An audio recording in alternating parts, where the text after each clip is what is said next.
Wrongful inclusion of foreigners.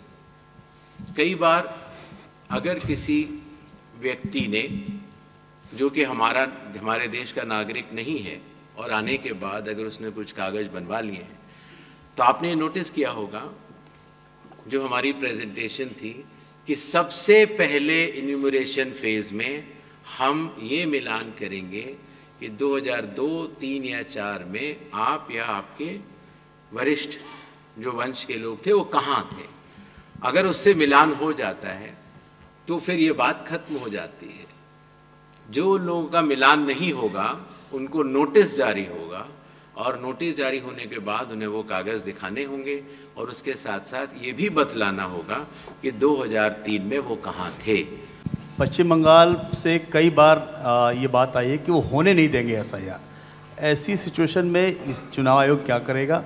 और दूसरा कि जिस तरीके से वहाँ पे वोटों का मिलान आप करने की सोच रहे हैं, ये कैसे संभव हो पाएगा? क्योंकि बहुत से ऐसी बातें हैं कि वहाँ पे बाहर से आए लोग आ गए हैं और डॉक्यूमेंट्स उनके लगातार रेडी हो रहे हैं। मैं एक बार और स्पष्ट करना चाहता हूँ कि संविधान के अंतर्गत हर संवैधानिक संस्था को अपना दायित्व निभाना होता है।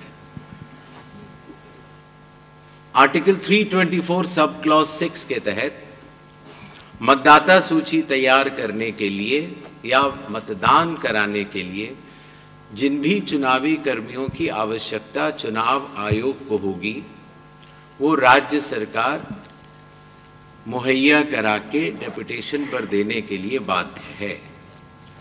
इसी तरीके से कानून व्यवस्था की जो आपने बात की, वो राज्य सरकार की संवैधानिक जिम्मेदारी है, और मुझे इसमें कोई भी संकोच नहीं है कि हर राज्य सरकारें चुनाव आयोग की तरह ही अपनी पूरी संवैधानिक दायित्व का निर्वहन करेंगी और करती रही। बिहारेर सफलतार कथा বিএলওরা 3 বার বাড়িতে যাবেন বলেছেন, এবং এটা নতুন নয় বলেছেন, এর আগে একাধিকবার হয়েছে বলেছেন। শেষ হয়েছে 2002 এবং 2 থেকে 4, সেটাও বলেছেন। অর্থাৎ স্বাভাবিকভাবে পশ্চিমবঙ্গে মৃত ভোটার, অবৈধ বাংলাদেশি অনুপ্রবেশকারী মুসলিম ভোটার যারা অভারতীয়, ভুয়া voter, triple entry, double entry, এদের বাদ যাবে। এটা ভালোই। পরিচ্ছন্ন ভোটার তালিকায় নির্বাচনের সবচেয়ে বড় হাতিয়ার হওয়া উচিত।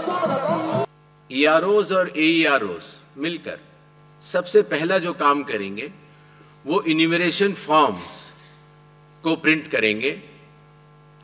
जिन राज्यों में SIR हो रहा है या अभी होने वाला है, उनकी मतदाता सूची आज रात को 12 बजे फ्रीज कर दी जाएगी, और उन हर मतदाता को जिसका नाम उस सूची में है, उसको एक यूनिक इन्यूमरेशन फॉर्म प्रिंट करके BLO उसके घर देने जाएंगे। उसके बाद इन्यूमरेशन फॉर्म में जिसका भी नाम है वो उसको लिंक करने का प्रयास करेंगे कि क्या उन्हीं का नाम 2003 की सूची में था। अगर था तो उनको कोई भी कागज और नहीं देने होंगे। इसी तरीके से अगर उनका नाम स्वयं नहीं था और उनके पिताजी या माताजी का नाम था, तो भी उनको कोई और कागज नहीं देने होंगे।